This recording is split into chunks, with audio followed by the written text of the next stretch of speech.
2.5 city blocks, 750,000 leasable square feet, but it had really fallen on hard times. What do you think separates a company that does only one specific niche and a company like yours that does a whole array of different asset classes and is still very successful? It depends on what goal is. Some of the things we do, it's not necessarily all about the bottom line. It's about community building. How do you balance your bold vision in the practical realities of financing, leasing, and long-term results? It all needs to make sense at the end of the day. We have some constraints on it. This isn't just an open sandbox. We can do whatever we want to do, and we can be as creative as we can within them. Where does that out-of-the-box thinking come? It starts at the top. Our CEO, Rob Gerbitz, is a visionary, a very creative guy, and he pushes us to do something new every time versus do the same thing over and over again. Welcome to another episode of the Dealmakers Chronicles. Today we're joined by Lance Evinger, a Vice President of Acquisitions and Dispositions at Hendrix Commercial Properties. Welcome to the show, Lance. Thanks for having me, guys. Looking forward to hearing more about some of the things you guys currently do. So, Lance, take us back to when you first got into real estate. That seems like it's a pivotal point for a lot of professionals. I'm curious what your path looked like. So it started as an internship in college. Both my parents were in real estate, so it's something I've always been exposed to growing up. And it was something I wasn't sure that, that's what I wanted to go into, but I tried it out and ended up really liking it. I thought it was like the perfect balance of big business, but still casual and creative. And I really liked the people. So I did the internship, which was mostly in like construction and property management. So I was working on an active construction site on a project actually in Indianapolis and some other stuff in Wisconsin. But after that, I liked it. I took a job as a financial analyst. And after, a year and a half of that, got into leasing and then acquisitions and dispositions, more portfolio management type stuff.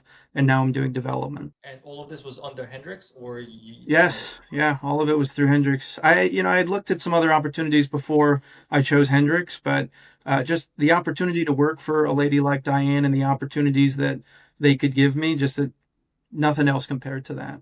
The exposure I could get with this group. And your parents, do they work for Hendrix or they work for a different company? My father does, yeah. My mom is a broker. Oftentimes what I realize with people who come from families that are in real estate, they oftentimes want them to work in a different company, even if their company is very good, just so they get a different perspective. Sure. That wasn't the case with you? It wasn't the case. I mean, I did look at other companies, but they were more specialized in like they did one thing.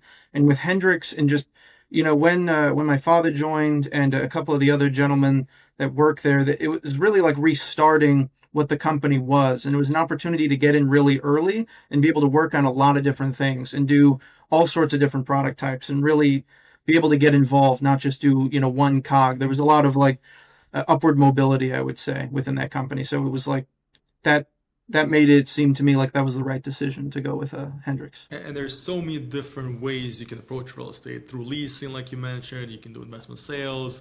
Like, what about acquisitions resonated with you the most?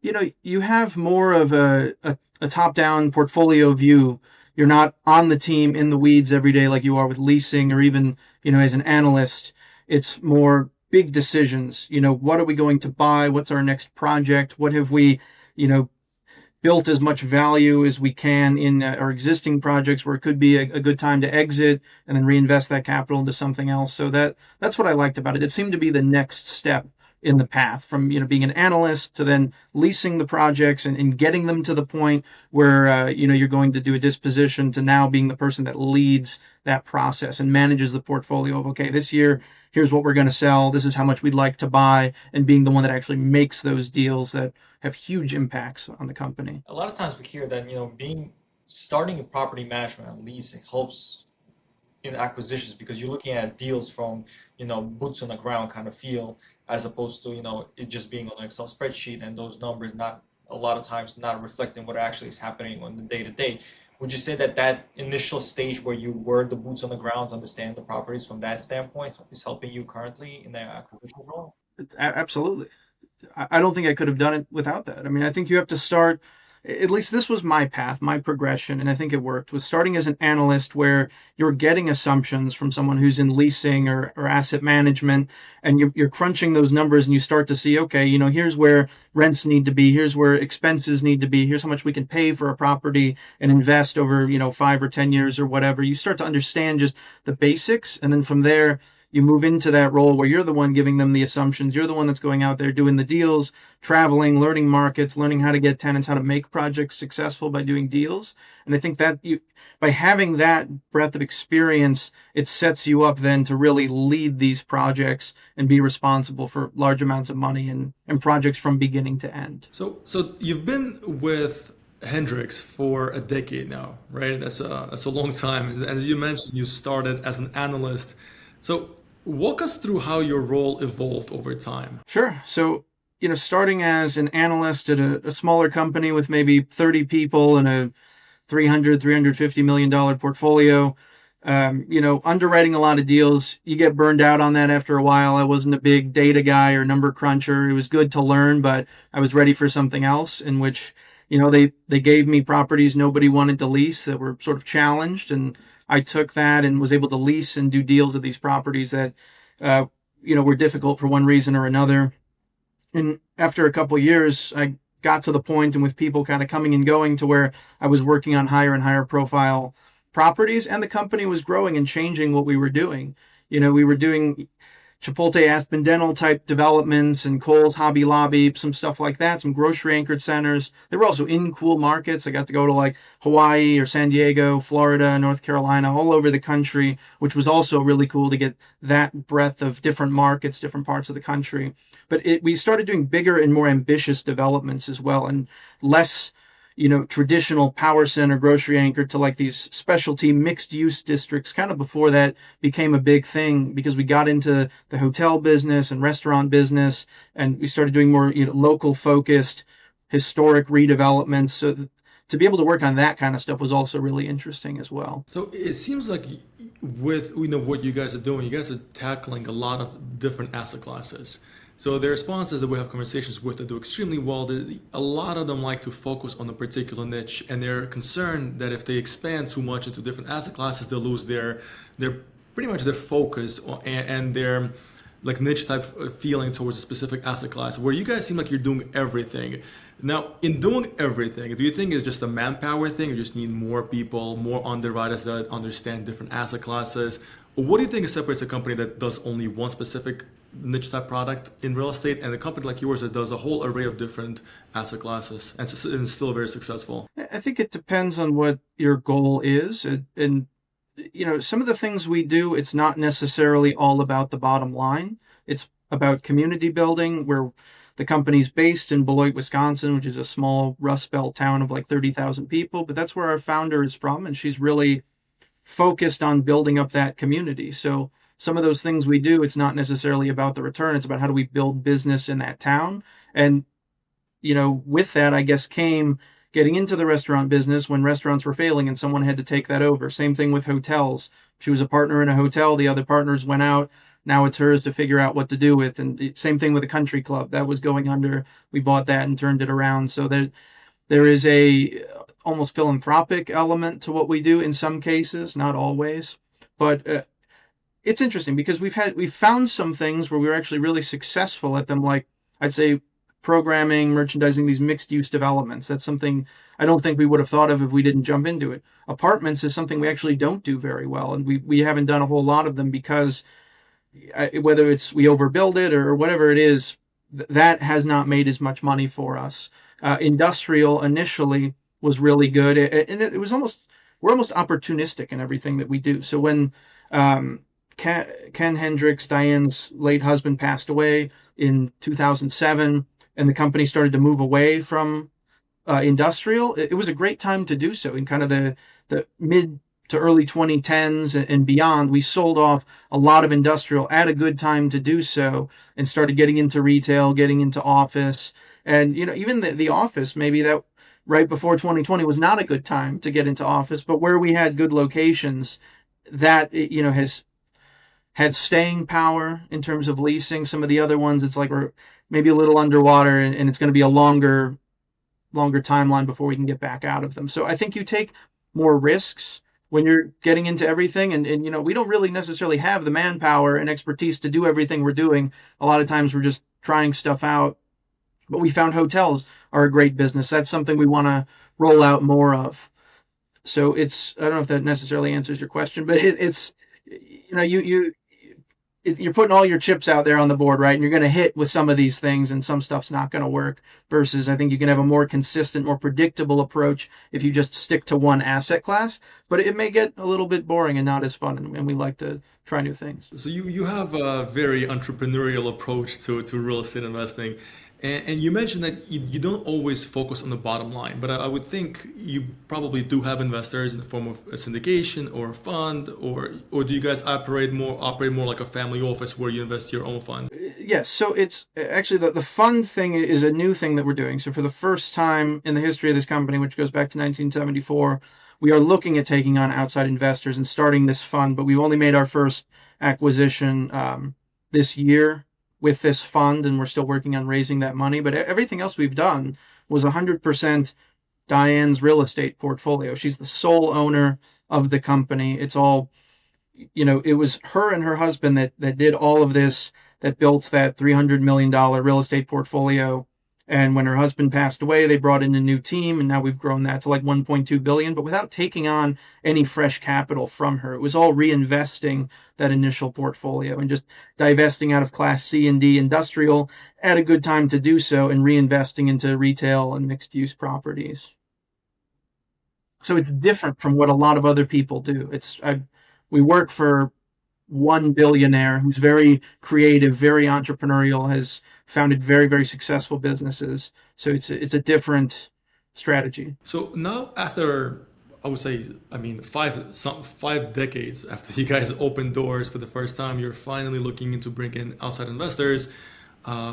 What led to that? Is it that now you just see more opportunities and there's not enough in-house money to kind of allocate towards all these new opportunities? Is it just a growth factor? What led your team to want to raise outside money now? I think it's a growth thing in that we've built up this big team of probably 200 employees or so on the real estate side, and over 1,000 on the hospitality side. But really, it's that we've kind of, over the past 15 years or so, accomplished the goal that Diane set out for us, which was divest out of this Class C, Class D industrial that's in all 50 states. That's a 15 million square foot portfolio, and reinvest into high quality, well located retail development. So that's more or less done. When I look at my portfolio today, or even a couple of years ago, I had nothing I wanted to sell, which is how we've grown the company. And so when you have nothing to sell, it's like you're happy with what you're holding, but yet you have all these people, and you have an owner that says, I'm kind of happy with how much money I have in real estate. I don't really want to put more into it, but yet we have all these employees. If we want to keep it going, the idea is, okay, instead of just being the, Diane's real estate management company, what if we go out and raise some money and start doing this for other people, use our expertise and personnel to do that and really grow the company more? So that's the next phase for us. And how much is she involved now in pushing the vision? Oftentimes when people are involved for such a long period of time, they like to step back and let the team that they've built kind of just take over the reins. Have you seen that, or is she very involved in the day-to-day, in the vision, in the growth, in everything? She signs off on the vision. She goes and visits the projects when they're complete, and in some cases like Bottleworks, she goes every year. She's involved with the Indy 500. But I would say she really trusts our executive management team and our CEO to come up with that vision. Now, she still signs off on everything, and any big decision, any big acquisition, she's going to be at the table and want to understand exactly what we're doing and why, and be the say yes or no whether we're going to do something. But other than that, I mean, it's at she's in her 70s. She trusts our team. Speaking of Bottleworks District, it's become one of the most notable redevelopments in Indianapolis. Can you take us back to the beginning, and what are some of the things that you guys are doing there? Sure. So, we're 10 years into that project at this point. When I first heard about the Coca-Cola project, I was still an analyst. It came across my desk to create the most complicated pro forma I'd done to date of this 12-acre site, a 1930s Coca-Cola bottling plant that had all this extra land around it. I think because of the success of the Ironworks project that we did across from the Keystone Fashion Mall in Indianapolis, which is like a super regional shopping mall that we did an apartment and retail development across the street from, and then a hotel. Because of how high quality that project was, I think that led to us winning the RFP. In addition to, we were saving all the historic buildings and we asked for the lowest amount of incentives. We were awarded the RFP to redevelop this 12-acre site, which we initially thought would be, $300 million redevelopment back in 2016 or 2017. So we bought the property in 17. We really started designing what it was going to be. We knew we wanted a hotel. At the time, we only had two. So I think it was West Elm we were going to do the hotel with. At the time, they were going to get into hotels. We had an office group, a venture capital firm, High Alpha, that was interested. We had a movie theater from Portland, Oregon, that was really involved in the local film festival that wanted to be there. We had an idea for a food hall with all local vendors, and then the rest was going to be retail, apartments, and we were going to, go out lease some anchors to secure that. So that was the initial plan. West Elm, at first we were going to be like the 15th hotel, then the 5th, then the 2nd, then the 1st, and then they just completely dissolved and didn't do hotels at all, which was tough because a lot of my co-tenancy was based on that hotel. Fortunately, we had an in-house hospitality group, and we were really growing those hotels, so we were able to come in and with minor changes operate the hotel there, which is now one of our best hotels that we operate, and it's been awarded a Michelin Key and all that, which is really cool. But we had these historic buildings that were a challenge. We went for these federal historic tax credits, which was an additional layer on top of the local historic preservation board, which you need their approval to get a building permit. We also had a federal review board that delayed every review by like 3 months because it had to go to the National Park Service. They had jurisdiction over the interior and exterior of the building, which just made everything cost more and take longer. It had a lot of challenges to it, but we ended up, I would say some of the challenges with that project from a leasing perspective, initially the plan was, national tenants, right? Kind of like what we had done with our power centers and some of our other centers was, ICSC type leasing. And that didn't end up working for this project because even though it was adjacent to Massachusetts Avenue, which was an established arts and entertainment district that had restaurants that were, kind of cool, hip, independent restaurants doing respectable volumes, you didn't have the traffic counts, you didn't have the demographics in the area, even though you were right by the highways. You're also 20 minutes from that super regional mall I mentioned. In Indianapolis being sort of a tertiary market, a lot of those retailers are like, well, we're at the fashion mall. We're not going to go to another spot in that city. It just didn't make sense. So we pivoted more to focusing on local and regional, more independent operators, which ended up, I think, being a success, but it was more challenging to do leasing that way. So I went around to, I'd say, finding the coolest local restaurant operators, for example, for that food hall. So it's, originally we had like 17 vendors. I went around and found restaurants that I liked and restaurants that maybe had recently gone out of business and tried to understand why. So I found some really cool, popular restaurants that had recently closed that just wanted to downsize from where they were. Maybe they didn't want to be open till 3 a.m. anymore, but they were established names in town. And I was able to collect them all into one place, plus find some other very good independent operators from all over the city. And then they had friends that wanted to come. That created something really, really interesting and a really great anchor for that project.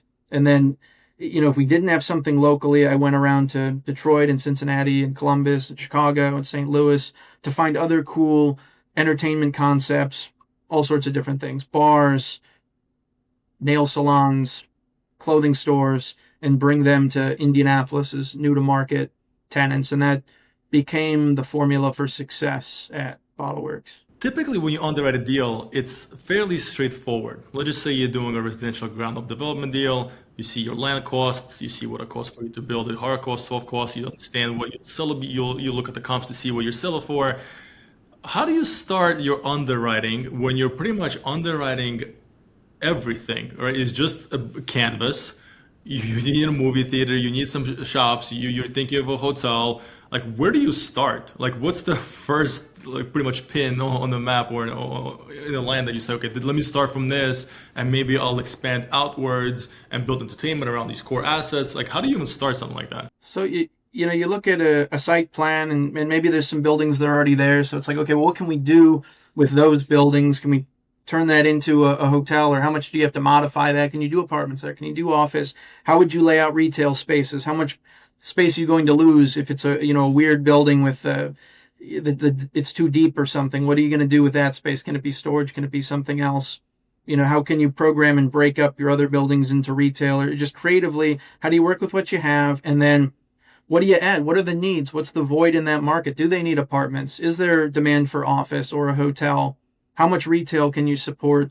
How do you create a cool retail experience? Thinking even at an early stage about, your hardscape and landscape. How do you create a place that people are going to want to go? How do you create some cool common areas where people would gather, space for restaurants with patios and all that? You kind of come up with a vision and you mass it out and decide, how dense do you want it to be, or would that area support? And then you start plotting out like, okay, how would these retail spaces lay out? I want, a couple restaurants on the corner. I want some inline shop space in the middle. I need so many 1,200, 1,500 square foot spaces. I need 3 to 5,000, maybe 7,000 on a restaurant. What ceiling heights do I need? What construction method are we going to do? Is this going to be podium with something stick built on top, or is it all going to be steel, depending on how dense the building is? We think about all those things and then we perform it. So we'll do takeoffs on basically, how do we think we're going to build this based on other buildings we've built recently to kind of get a general dollar per square foot on what a building's going to cost. We put a pro forma with what do we think rents are going to be, TI, all that. And, you put contingencies and escalations on it depending on how far out it is. And you give yourself some room as well. You're going to be going to market at $30 a foot, but you underwrite 25 or something like that. And just make sure you're going to be okay. And same thing on the construction costs. You get as realistic as you can, but always build in a little bit of a buffer. And that's the best you can do. And then over time, you dial it in. So it starts out kind of fuzzy, but then as you get into it and you start doing deals and you get, advanced construction drawings, the image gets sharper and sharper. And at what point do you start to get these advanced drawings? Is it after you were awarded the project, or do you have to do all that before? So fortunately, we have some designers on staff that are really good at generating the pretty pictures and renderings, and they can do some of those massing very, very basic stuff. This is just conceptual type drawings.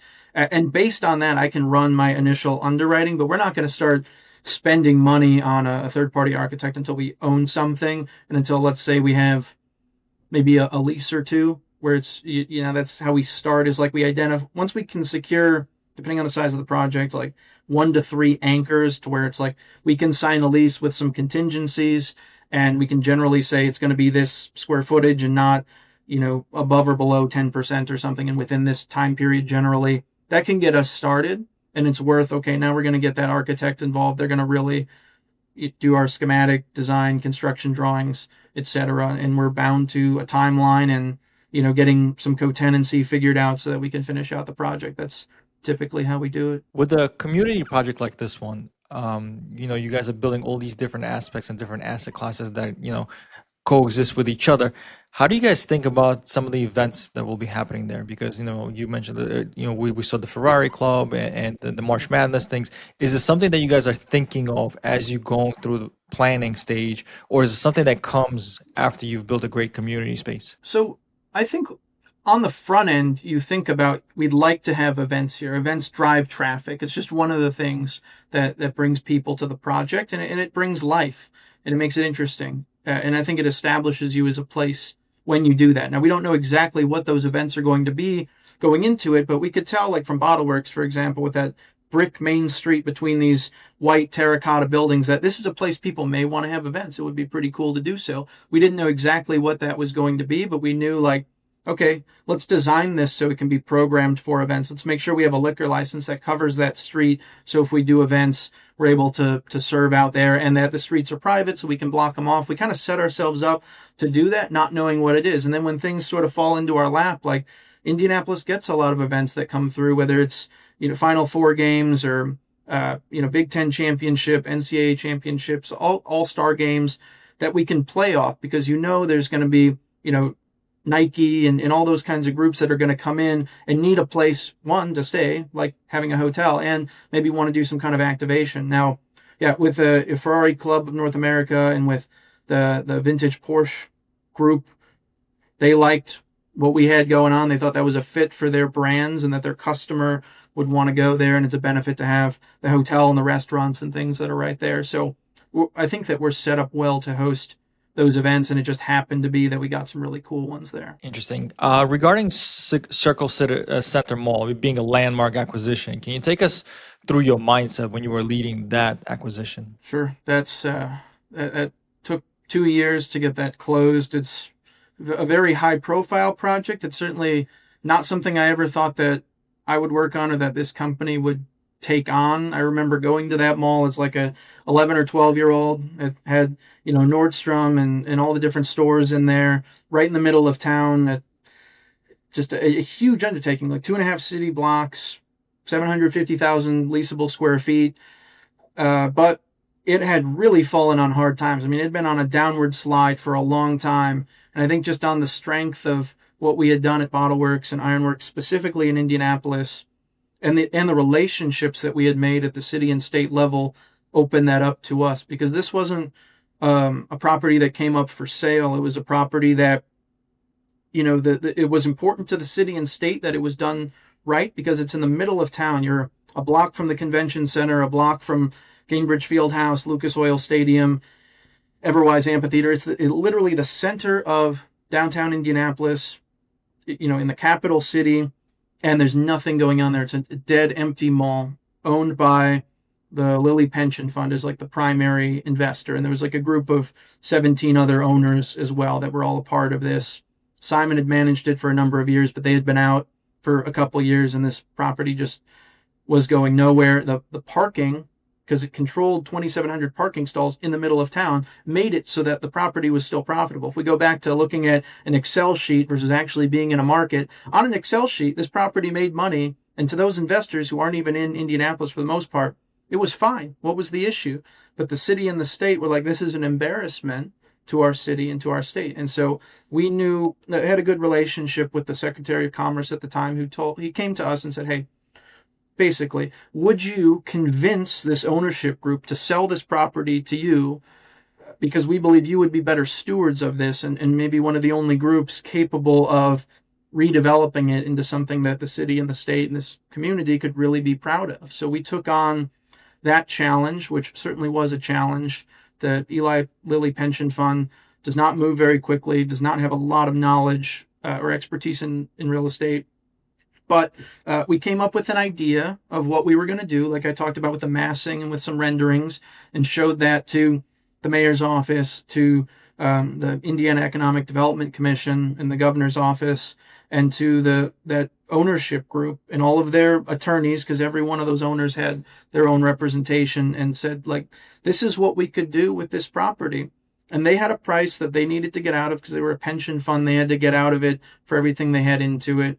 And that was more than what it was worth. So we needed the help from the city and the state. If we were going to buy it, they needed to help us acquire the property. So we were able to get that figured out, doing like a tri-party agreement with the city and state, which are on other opposite sides of the aisle.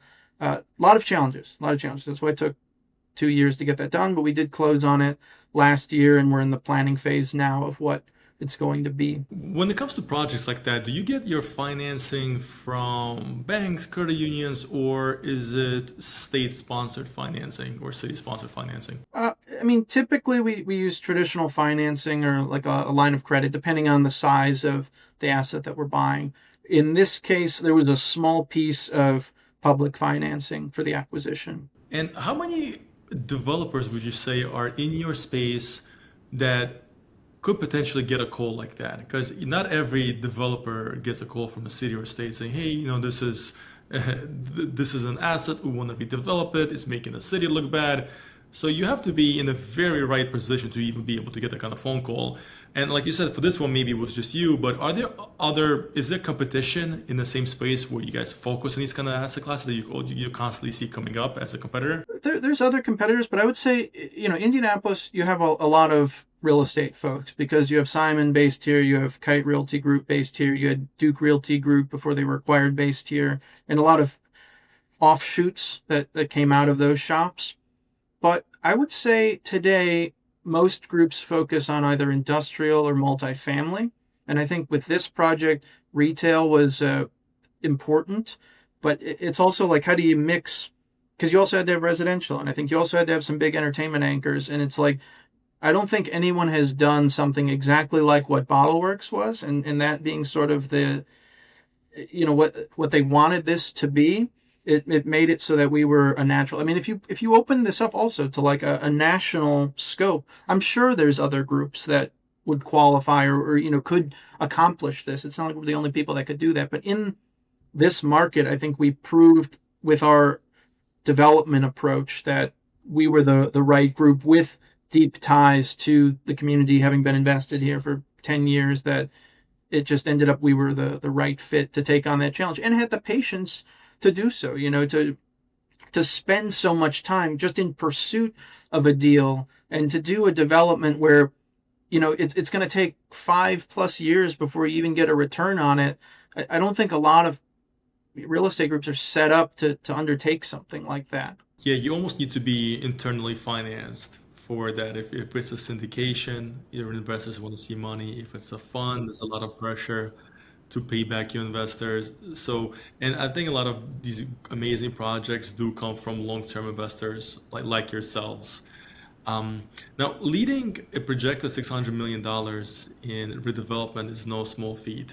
How do you balance your bold vision in the practical realities of financing, leasing, and long-term results? So it all needs to make sense at the end of the day. So we have some constraints on us, right? Like this isn't just an open sandbox. We can do whatever we want to do. There's realities of what can be done, and we can be as creative as we can within those. So it all starts with that massing plan, looking at, okay, what are our constraints with these two city blocks? You've got a mall, 4-level mall that's built on each block, and there's underground parking, 1,500 stalls, let's say, below the mall.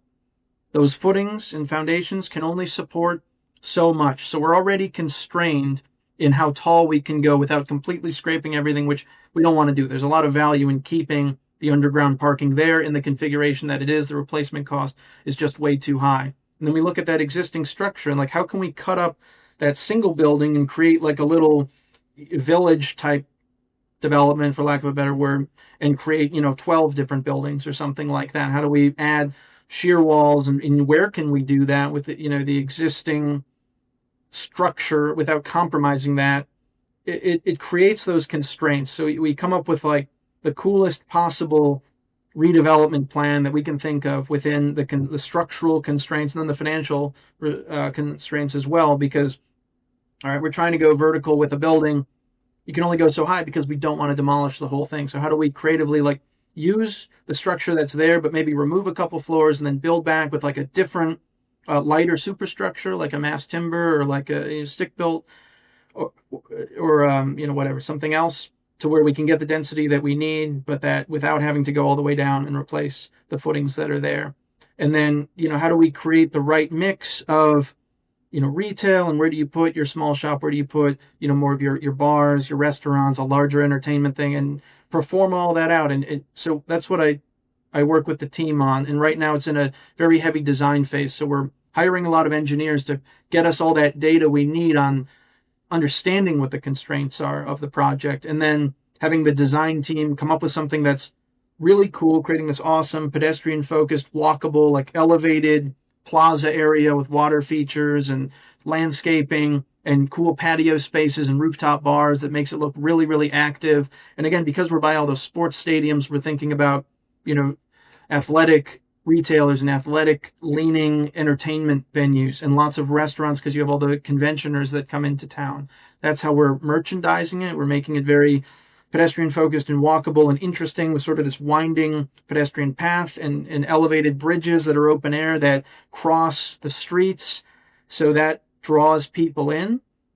And then it's, what are the needs? And right now apartments are a big need in this part of downtown. So how do we maximize that and get to, like, in the first phase, let's say we're focused just on the South Block.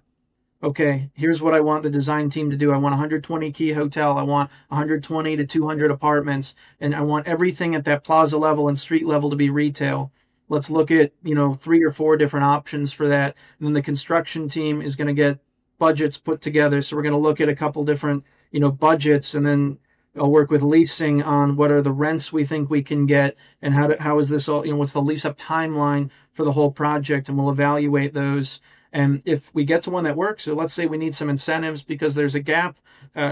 Fortunately, we have someone that on the team that helps secure those incentives and works with the city and state governments to do so. So it takes a lot of people and a lot of effort, but that's how we come up with at least our initial plan of like, okay, we're comfortable with this. We would be willing to build this. We think we can do it. We think we can lease it and finance it.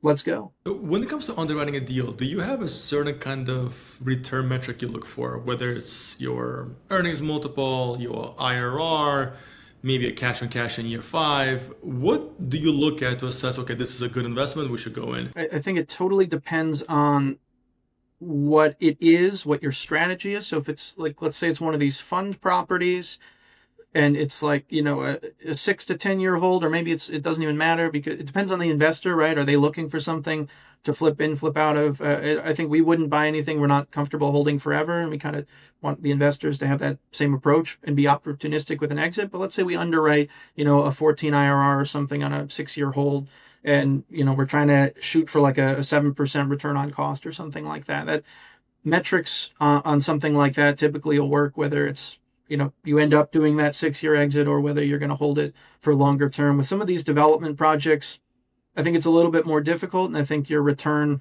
is going to be slimmer. I don't think you can really look at an IRR with a Bottleworks or a Circle Center because it's not a 5 or 10 year time horizon project. This is like a 50-year time horizon project. So you can't even necessarily underwrite out that far. You just don't know. So many different things can happen. But I think it's hard to say what threshold you want. You could say you want a 7% return. You could say you want a 5% return. And I think if you can achieve that, you're going to be okay.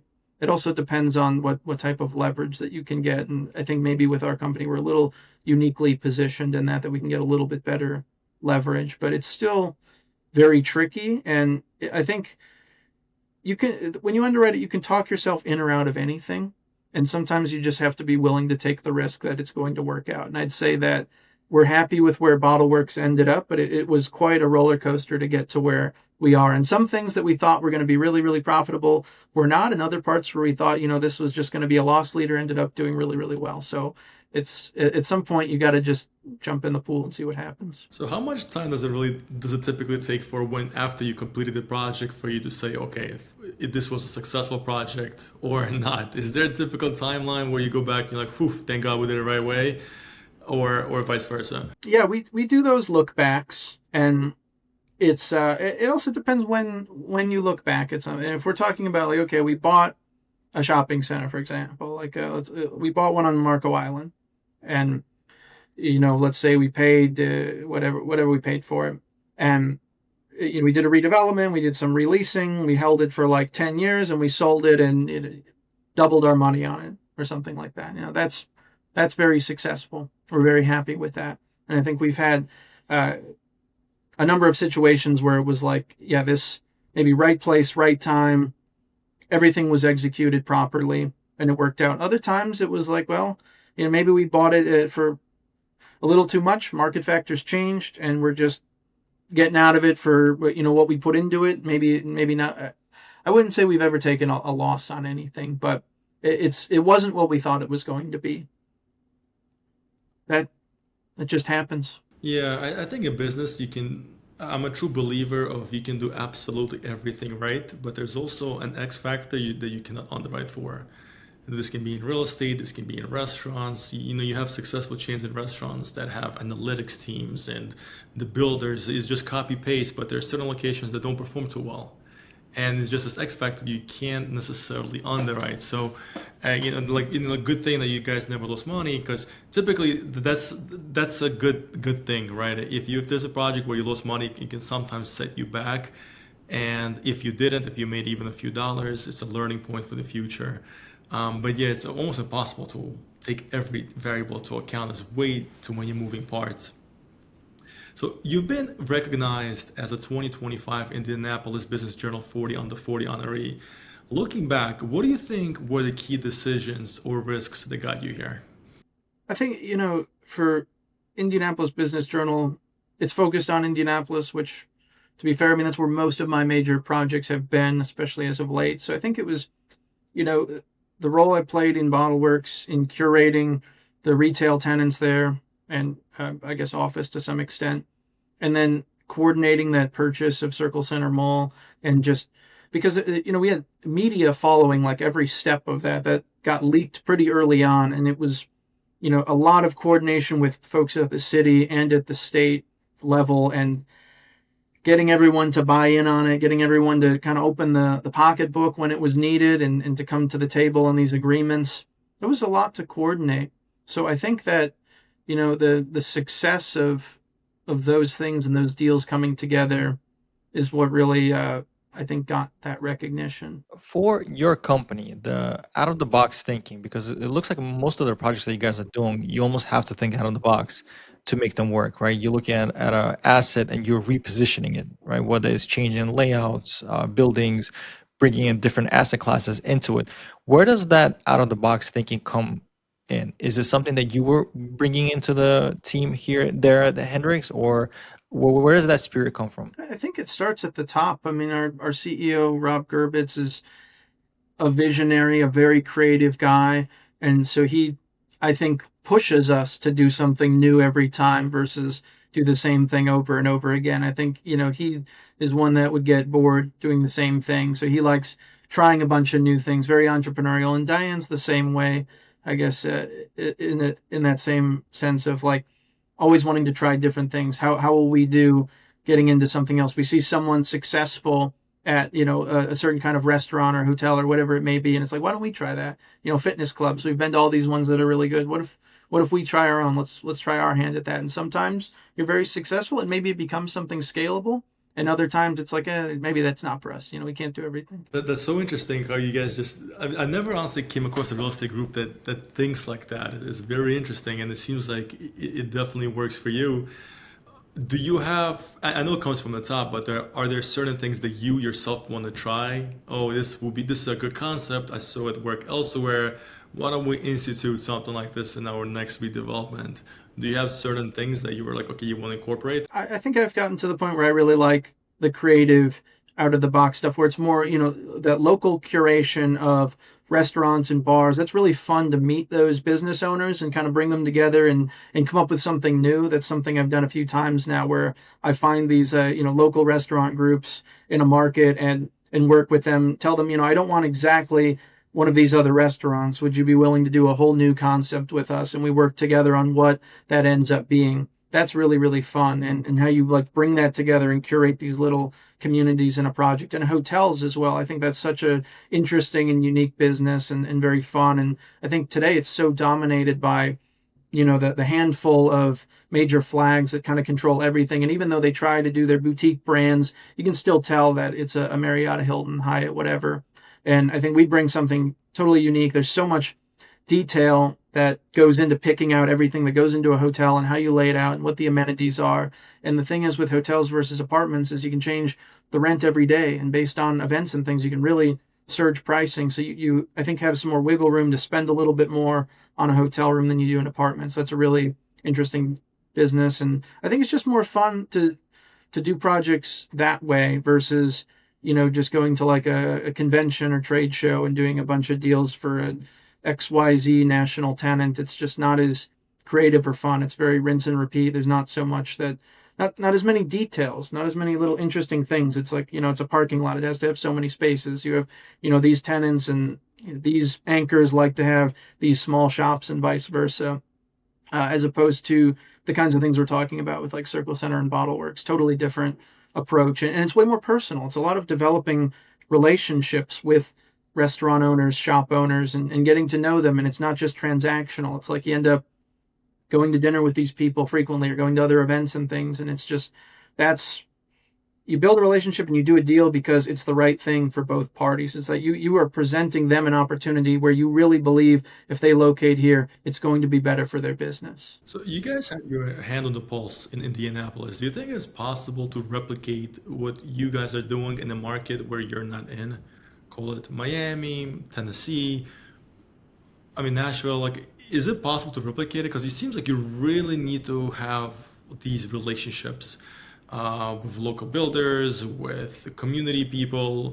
Do you think it's possible to replicate it? I don't think we can do it anywhere. And we've tried. We did go into Chattanooga, Tennessee, and I think didn't see the same level of success because we didn't have somebody there full time or someone that really spent a lot of time in that market. Because you don't necessarily have to live there, but you do need to travel there quite a lot and establish some type of roots. I mean, when I was originally leasing like Bottleworks, I lived in Wisconsin, but I was coming down almost every week and would have a couple days stacked with meetings of places and people I wanted to meet with. And then in the meantime, canvassing and just driving, learning the market, walking into shops and restaurants, trying things, really understanding what's going on. So I don't think one group or one person can do that everywhere. You kind of got to pick, what market do you really want to know and then dive into that. But I think you're going to be limited to a handful to do it really, really well.